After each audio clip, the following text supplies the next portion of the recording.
Assalamualaikum warahmatullahi wabarakatuh. Selamat pagi untuk semua anak-anakku. Semoga kalian dalam keadaan sehat walafiat. Oke, sebelum kita mulai proses pembelajaran, mari kita terlebih dahulu untuk berdoa. Ya, saya yang pimpin berdoa mulai.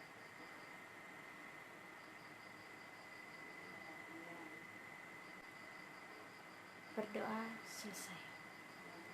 Oke, untuk belajar kita hari ini, semoga kalian tetap stay di rumah, tetap mempersiapkan apa aja yang dibutuhkan dalam proses belajar kita.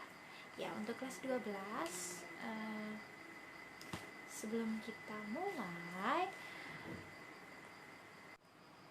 Ibu akan memberikan sedikit motivasi ya untuk kalian.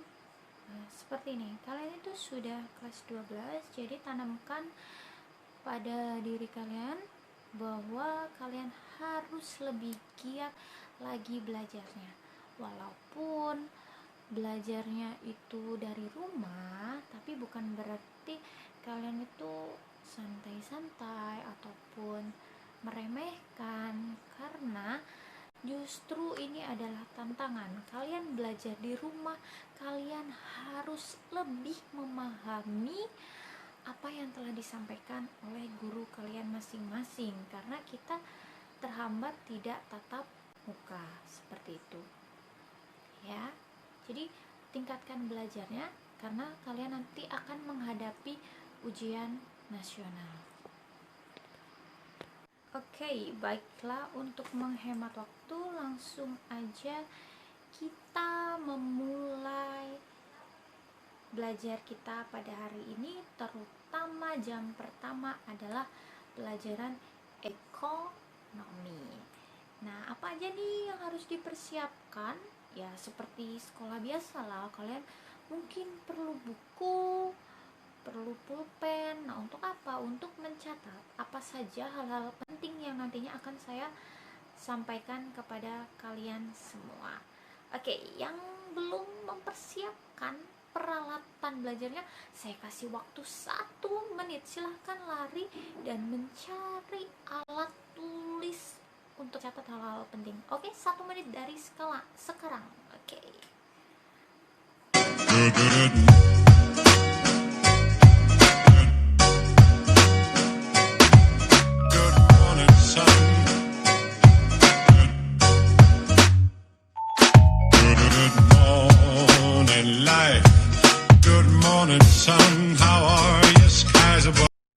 Ya, jika sudah dipersiapkan semua alat tulisnya, sekarang apa sih misi kita pada hari ini?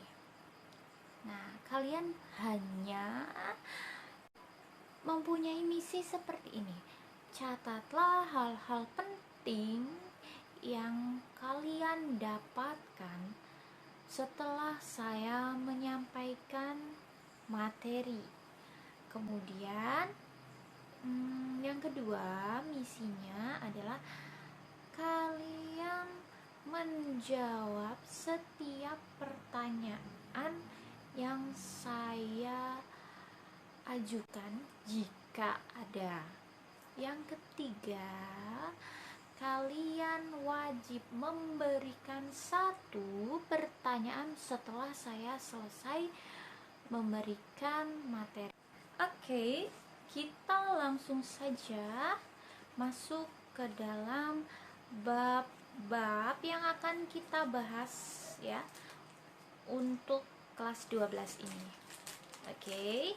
Untuk semester ganjil ini ada 4 bab yang akan kita bahas. Yang pertama apa sih? Oke, bab 1 itu tentang perdagangan internasional. Oke, boleh dicatat. Bab yang kedua tentang kerjasama ekonomi antar negara. Oke, sudah. Bab yang ketiga tentang akuntansi. sebagai sistem informasi. Nah, jelas ya, bab terakhir atau bab keempat itu tentang persamaan dasar akuntansi. Nah, jadi itu adalah materi-materi yang akan kita bahas pada semester ini. Nah, untuk yang pertama, langsung aja kita akan masuk ke bab 1, yaitu tentang apa? Tentang perdagangan internasional.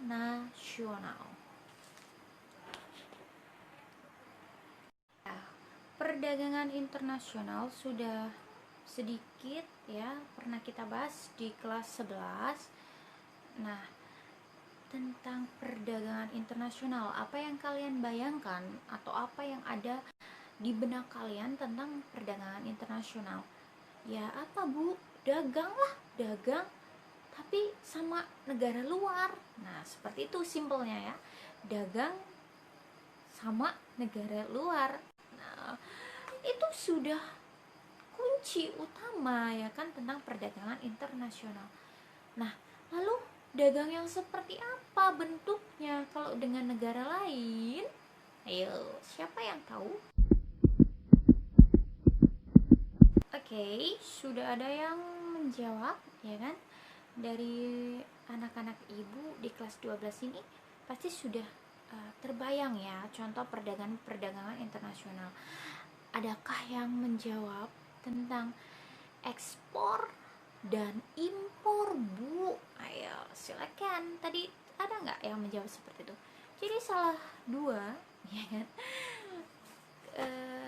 Proses ataupun perdagangan internasional itu contohnya adalah kegiatan ekspor dan impor.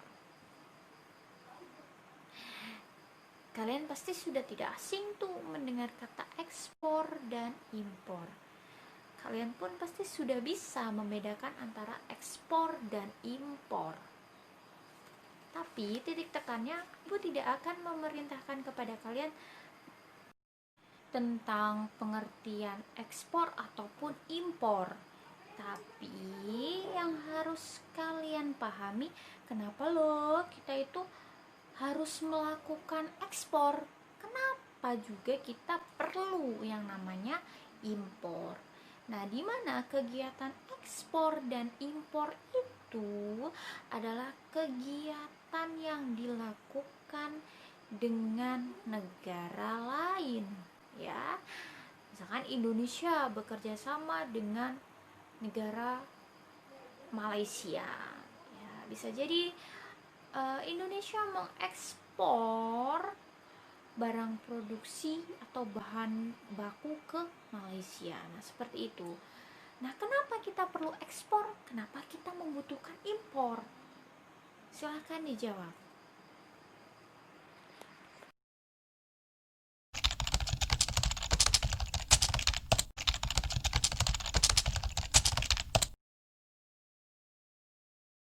Oke, setelah kalian menjawab, kenapa loh kita itu perlu melakukan ekspor dan kenapa kita membutuhkan impor, ya, kita akan langsung masuk saja ke dalam materi, yaitu di sini akan kita bahas tentang pengertian dari perdagangan internasional, kemudian nanti ada lagi manfaatnya, tujuan dan lain-lain. Nah, banyak hal penting nanti yang harus kalian catat, dan catatan itu bisa saya lihat nanti ketika kita bertemu ya, ataupun tatap muka, atau nanti 2 minggu kemudian atau seminggu kemudian kalian harus mengumpulkan catatannya ke sekolah seperti itu. Oke, kita langsung saja masuk ke dalam materi perdagangan internasional. Oke, perdagangan internasional ini dapat diartikan sebagai suatu kegiatan pertukaran barang atau jasa antara satu negara dengan negara lain yang saling menguntungkan kedua belah pihak. Nah, tadi kalian sudah bisa menjelaskan tentang apa sih ekspor, apa sih impor. Nah, dengan demikian berarti hanya ada dua kegiatan perdagangan internasional yang saling menguntungkan antara kedua belah pihak, yaitu kegiatan ekspor. Artinya kita ngapain kalau kegiatan ekspor? Artinya kita adalah menjual, ya kan? Menjual ke luar negeri, ya itu ekspor. Sementara kalau kegiatan membeli atau mendatangkan barang ya dari luar negeri itu disebut apa tadi? Impor. Nah, itu. Nah, terus kenapa? Tadi kan pertanyaannya kenapa kita itu perlu yang namanya ekspor dan impor. Nah, itu sebabnya adalah karena adanya kelebihan dan kekurangan barang ataupun jasa sebagai barang-barang produksi. Ketika kita kekurangan, ya kan, ya pasti kita itu perlu yang namanya impor dari luar negeri. Tapi kalau kita berlebih, ya kita melakukan yang namanya ekspor. Nah, gunanya itu untuk apa? Impor dan ekspor ya untuk memenuhi kebutuhan penduduk suatu negara ya dalam memproduksi barang ataupun jasa. Ya, cukup jelas ya.